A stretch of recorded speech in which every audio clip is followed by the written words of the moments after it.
উড়িষ্যা জেলায় জগন্নাথ ধামে। তা মাগো তাই উড়িষ্যা ভাগীরথীতে এলো, আর ভাগীরথীর তীরে এসে একটা মন্দিরে উপস্থিত হয়েছে।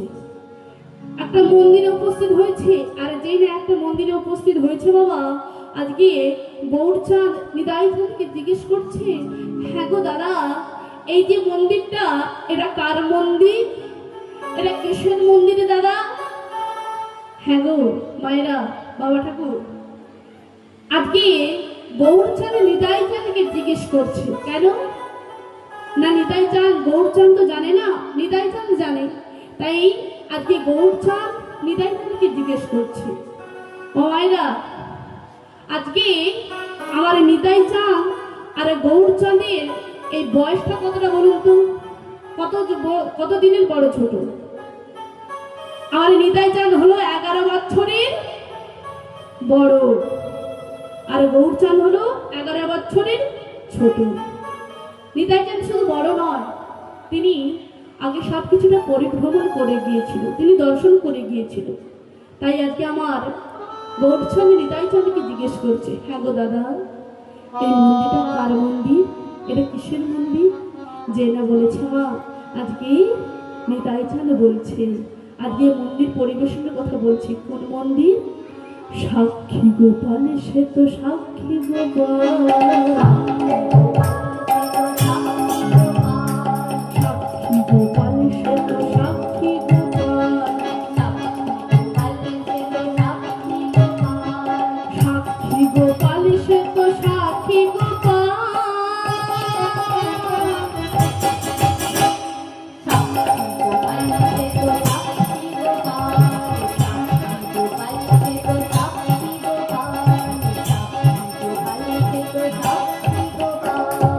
সাক্ষী গোপাল, সে তো সাক্ষী গোপাল,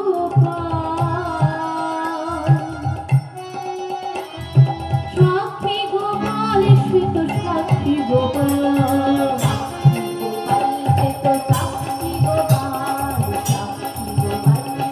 রাই গৌর নারায়ণ গৌর হরি বল। ও মায়েরা, কি গোপাল বললো? সাক্ষী গোপাল, সাক্ষী গোপাল। যেই না সাক্ষী গোপাল বলেছে, অমনি গৌরচাঁদ নিতাই চাঁদকে জিজ্ঞেস করছে, হ্যাঁ গো দাদা, কি গোপাল? সাক্ষী গোপাল। আচ্ছা দাদা, ভগবানের নাম তো গোপাল, তবে সাক্ষী গোপাল হলো কেন? আচ্ছা দাদা, আমার মনে হয় তবে এই গোপাল তবে কিছু না কিছু সাক্ষী দিয়েছি, তাই জন্য গোপালের নাম হয়েছে সাক্ষী গোপাল। ও দাদা, আমি শুনেছি ক্ষীরচোরা গোপীনাথ তিনি ক্ষীর চুরি করেছিল বলে তাই সেদিন থেকে ভগবানের নাম হয়ে গেল এই ক্ষীরচোরা গোপীনাথ। আচ্ছা দাদা, তবে এই গোপাল কি কিছু সাক্ষী টাক্ষী দিয়েছে, তাই ভগবানের নাম হয়ে গেল সাক্ষী গোপাল? বলে হ্যাঁ রে ভাই, সে অনেক ঘটনা বলে। ও ও ও দাদা, দাদা আমাদেরকে একটু সেই ঘটনাটা একটু বলোই না দাদা। শোনো, আজকে যদি এই সাক্ষী গোপালের নামটা কি করে হয়ে গেল, কিভাবে হয়ে গেল, এই ঘটনাটা যদি তুমি আমাদের সবার কাছে বলো, তবে আমাদের কাছে অজানা জিনিসটা সবার কাছে জানা হয়ে যাবে। শুধু তাই না, আজকে এই যে রাতটা, এই রাতটা এই মন্দিরে আমরা সবাই মিলে কাটিয়ে দেবো। হ্যাঁ গো মায়েরা, তবে আজকে গৌরচাঁদ পরিবেশন করবে, নিতাই চাঁদ পরিবেশন করবে, আর গৌরচাঁদ আর ভক্তরা সবাই সারা রাত ধরে শ্রবণ করবে। তো হ্যাঁ গো মায়েরা, আজকে আমি এখানে এই বিষয়টা আজকে আমি এখানে সারা রাত পরিবেশন করব। আপনারা সারা রাত বসবেন তো? কি সারা রাত থাকবেন তো? দেখি কিনা যারা থাকবে একটু হাত তুলে দেখি। ও দাদু, আপনি থাকবেন? দেখুন আর কারো হাতই উঠছে না। বলে বাবা দরকার নেই কীর্তন শোনা, দরকার নেই। হ্যাঁ বাবা, আমার বাড়িতে চলে গেলে একটু টিভি, একটু সিরিয়াল, এইগুলো একটু দেখতে ভালোবাসি। কীর্তন শুনে কি লাভ? কীর্তন শুনবো কেন? এই আজকে কমিটিটা এখানে যদি একটু সে কি গুরু হয় কি রে? ও গুরু ড্যান্স। এখানে যদি এই জিনিসটা হতো না, এই জায়গাটা তবে ভুলে যেত। তাই গৌর হরি বল। এ ভাইদের মাথা খারাপ হয়েছে, অল্প বয়সে ব্রেন বুদ্ধি কমে গেছে, তাই এই কীর্তন করাচ্ছে। হ্যাঁ গো, এই কীর্তন করতে গেলে, এই পুজো টুজো করতে গেলে যখন কীর্তন বলে, হ্যাঁ গো এই কীর্তন করবো, দাও চাঁদা দাও, দেখবেন ওই 10 টাকা 20 টাকা দিয়ে দেবে। আর যদি কমিটিটা বলে, হ্যাঁ গো আজকে শ্রাবণ থেকে নিয়ে আসবো, দাও চাঁদা দাও, দেখবেন 100 টাকা 500 টাকা দিয়ে দেবে, 100 টাকা 500 টাকা দিয়ে দেবে। হ্যাঁ গো, শ্রাবণ থেকে আপনার কি লাভ? শ্রাবণ আপনাকে 2-3 বেলা খাইয়ে দেবে না, আপনাকে সাথে করে নিয়ে বাড়িতে নিয়ে ঘুরতে যাবে, যেখানে প্রোগ্রাম হবে সেখানে নিয়ে যাবে? তবে তার বেলা 500 টাকা বের করে দিচ্ছ, আর কীর্তনের বেলা 20 টাকা বের করেছ কেন? এত কি নিচ? হ্যাঁ গো, আপনারা ভাবলেন না শ্রাবণ থেকে 500 টাকা দিলে মানে আপনার 1000 টাকা আরো ব্যয় হয়ে চলে যাবে। কিন্তু এই কীর্তন বাসরে কীর্তন করার জন্য যখন কমিটিকে থেকে আপনি 20 টাকা দিলেন, আপনার জন্য ভগবান 40 টাকা তুলে রাখবে।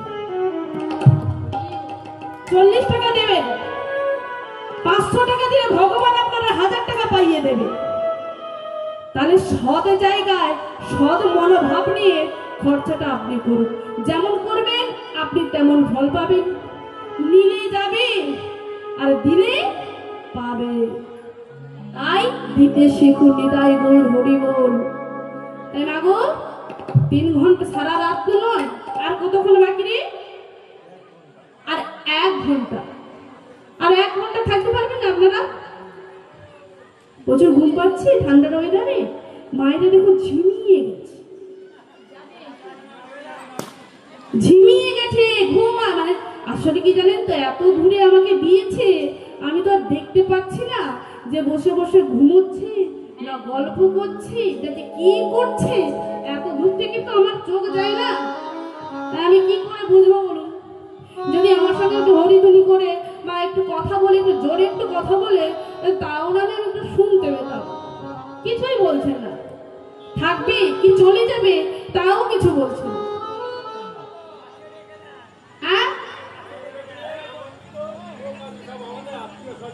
আত্মীয় স্বজন, বাহ খুব ভালো। বলছে আমাদের এখানে আত্মীয় স্বজন, কুটুম বান্ধব যে যেখানে আছে সবাই কীর্তন শুনতে আসে, কীর্তন শুনতে ভালোবাসে। হ্যাঁ গো মা, আপনাদের কাছে সবার কাছে আমি 1 ঘন্টা ভিক্ষে চেয়েছি, বুঝলেন? বেশি নয়, আর 1 ঘন্টা আমি ভিক্ষে দিই।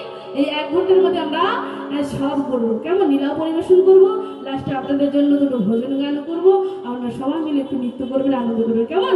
নিতাই গৌর হরি বল। তবে সেই আনন্দটার জন্য একটু অপেক্ষা করুন, কেমন? নিতাই গৌর হরি বল। তাই দেখো মায়েরা, আজকে সেই নিতাই চাঁদ পরিবেশন করছি আর সকল ভক্তরা বসে শুনছে। তাই মাগো, তাই নিতাই চাঁদ পরিবেশন করছে যে বিদ্যানগর বলে একটা গ্রাম ছিল, বুঝলেন? আপনাদের মতন বিদ্যানগর বলে একটা গ্রাম ছিল। তাই ওই গ্রামে 2 শ্রেণীর ব্রাহ্মণ বাস করত। একজন ছিলেন পুলিন ব্রাহ্মণ আর একজন ছিলেন অপুলিন ব্রাহ্মণ। এই যে পুলিন ব্রাহ্মণ মানে কে না, তিনি ছিলেন বড় ব্রাহ্মণ। এই বড় ব্রাহ্মণ ছিলেন পুলিন ব্রাহ্মণ, অর্থাৎ তিনি উচ্চ শ্রেণীর ব্রাহ্মণ। আর এই যে ছোট ব্রাহ্মণ, তিনি ছিল নিম্ন শ্রেণীর ব্রাহ্মণ, মানে নিচ শ্রেণীর ব্রাহ্মণ। তবে এই যে ঘটনাটা হয়েছে এই 2 জন ব্রাহ্মণকে নিয়ে বাবা।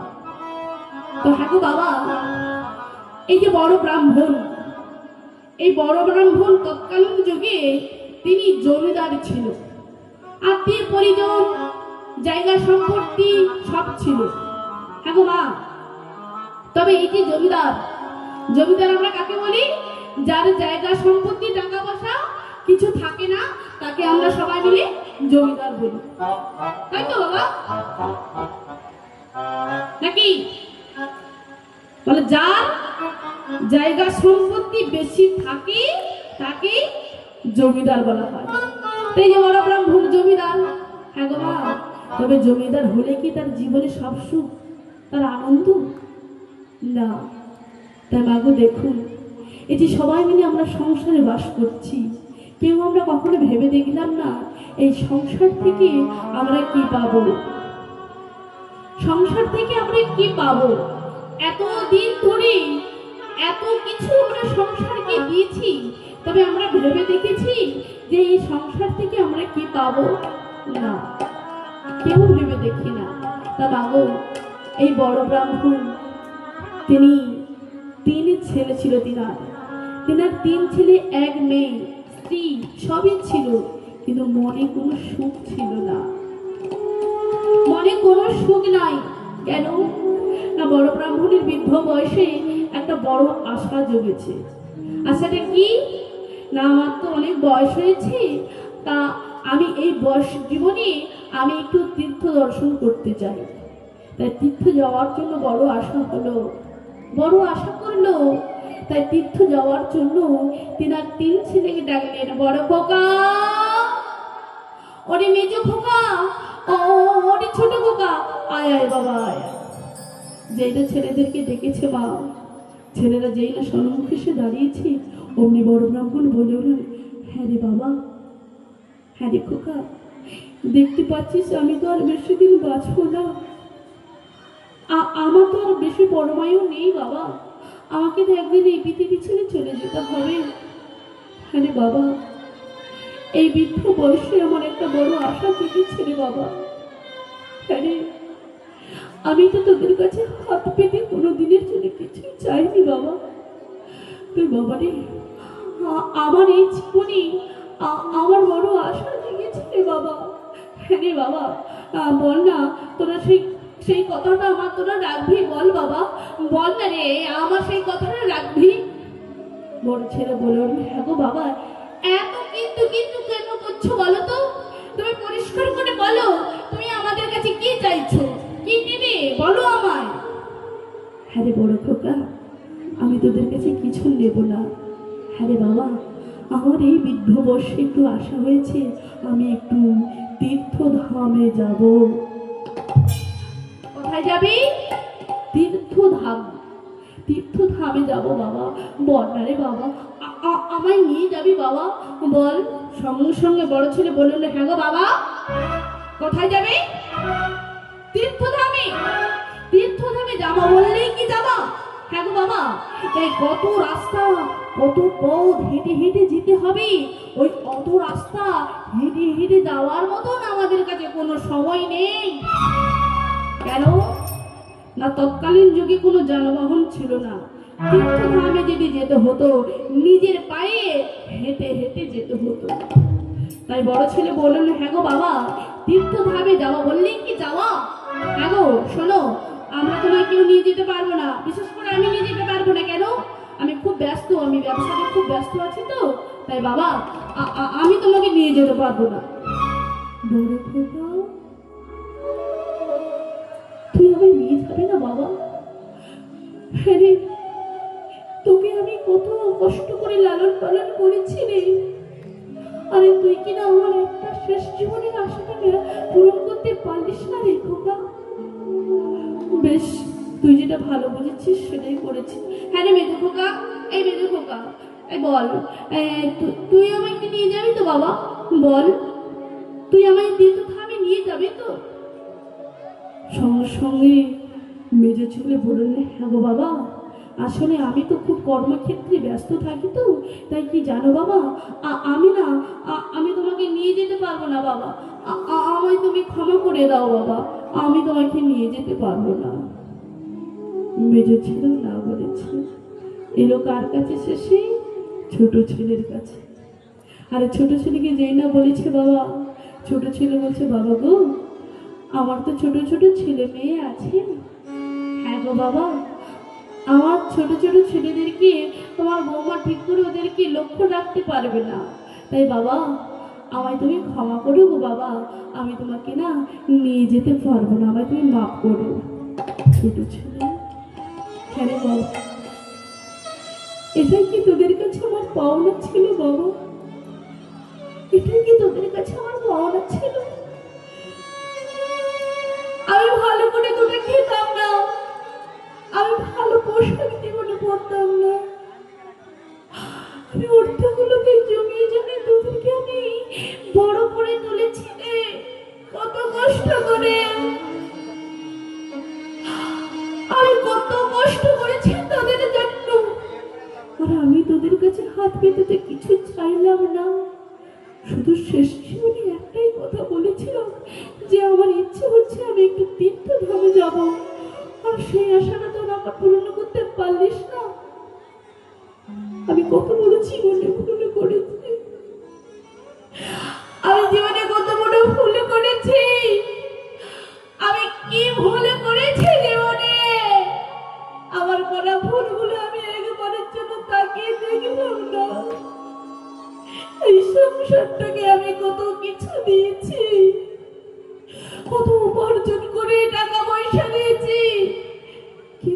সংসার আমায় কি দিল?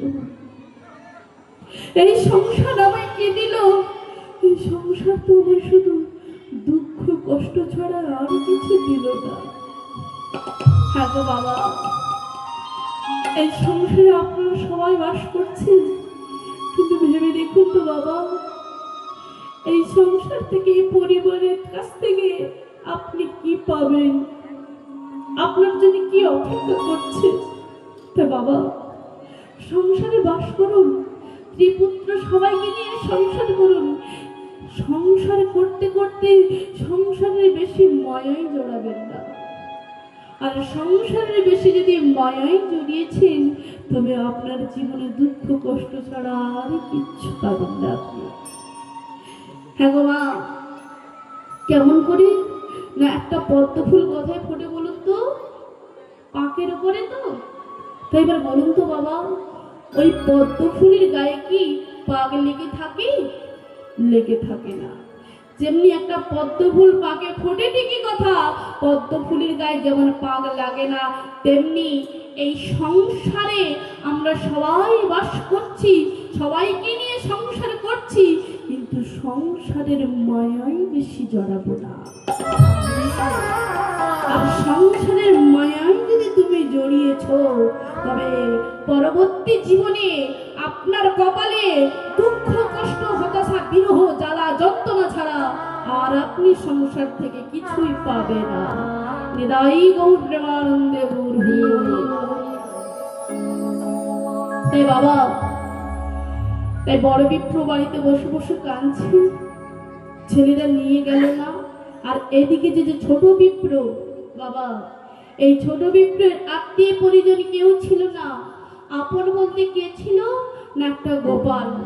তাই গোপালের জন্য তিনি কি করতেন না, প্রত্যেক দিন সকালবেলায় উঠে ভিক্ষার ঝোলাটা নিয়ে জীবের দ্বারে দ্বারে ভিক্ষা করতে যেত।